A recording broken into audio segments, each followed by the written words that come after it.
মেজবাবু, যেই পুলিশের মেজবাবু এই ঘৃণ্য কাজ করেছেন সেই মেজবাবুকে গ্রেপ্তার করুন। এই থানার গেটের সামনে অবস্থান করব অবশ্যই। ধর্ষণে অভিযুক্ত রাজগঞ্জ থানার মেজবাবুর বিরুদ্ধে যথোপযুক্ত শাস্তির দাবিতে প্রত্যেকই থানা ঘেরাও করে ডেপুটেশন জমা দিলেন বামেদের যুব ছাত্র এবং মহিলা সংগঠনের সদস্যরা। রোববার বিকেলে বামেদের এই কর্মসূচিকে ঘিরে থানা চত্বরে বিরাট পুলিশ বাহিনী আসরে নামে। পরিস্থিতি উদ্বেগজনক হওয়ার আশঙ্কায় কাঁদানে গ্যাসের শেল নিয়ে প্রস্তুত ছিল পুলিশ।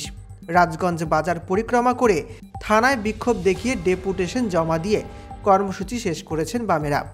পুলিশের সামনেই চাঁচাচোলা ভাষায় পুলিশকে আক্রমণ করতে শোনা গেল।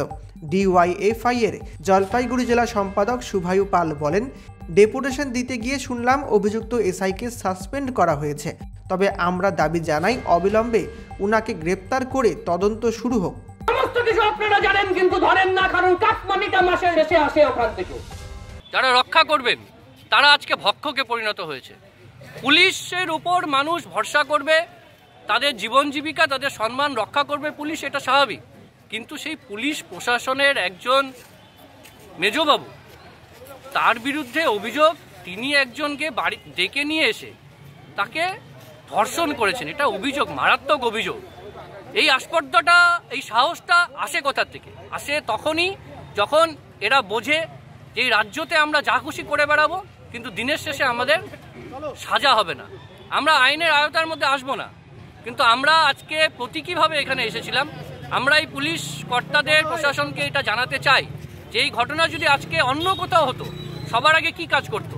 সবার আগে যে কাজটা হতো সেটা হলো যিনি অপরাধী তাকে ধরে নিয়ে এসে আগে জেলের ভিতরে ঢোকানোর ব্যবস্থা হতো। কিন্তু আমরা যা শুনতে পাচ্ছি, এখনও তাকে সাসপেন্ড করা হয়েছে সেই পুলিশ অফিসারকে, কিন্তু এখনও তাকে জেলের ভিতরে ঢোকানো হয়নি।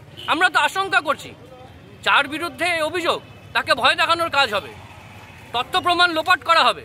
এই তথ্য প্রমাণ যাতে লোপাট না হয় তার জন্য অবিলম্বে যাকে দিয়ে তদন্ত করুক না কেন, সবার আগে উচিত তাকে আগে সেই অফিসারকে গারদের ভেতরে ঢোকানো। আমরা নজর রাখছি, যদি পুলিশ তার যেই কাজ করার কথা সেটা যদি পালন না করে, সেই ভূমিকা যদি পালন না করে, তাহলে আগামী দিন আমাদের আরও বড় বৃহত্তর আন্দোলন করতে হবে। সেই আন্দোলন মানুষকে সংগঠিত করে আরও বেশি সংখ্যক মানুষকে নিয়ে এসে আমরা সেই আন্দোলন করব। কিন্তু প্রশাসনের উপর আমরা যে চাপ সৃষ্টি করেছি সেই চাপ আমরা রাখবো। অপরাধীকে গ্রেপ্তার করতে হবে, অপরাধীকে শাস্তি দিতে হবে। পুলিশ রাখুক, আরও সংখ্যায় বেশি পুলিশ রাখুক, কিন্তু তাতে কোনো লাভ হবে না। অপরাধীদের ধরতে হবে, এটা হলো শেষ কথা। আপনারা ডেপুটেশন দিলেন কিভাবে, মানে কি জানানো হলো আপনাদের? আমাদের জানানো হয়েছে যে কোনো একটা তদন্ত চলছে, কেউ একজন তদন্ত, কোনো সংস্থা তদন্ত করছে এবং সে অফিসারকে সাসপেন্ড করা হয়েছে।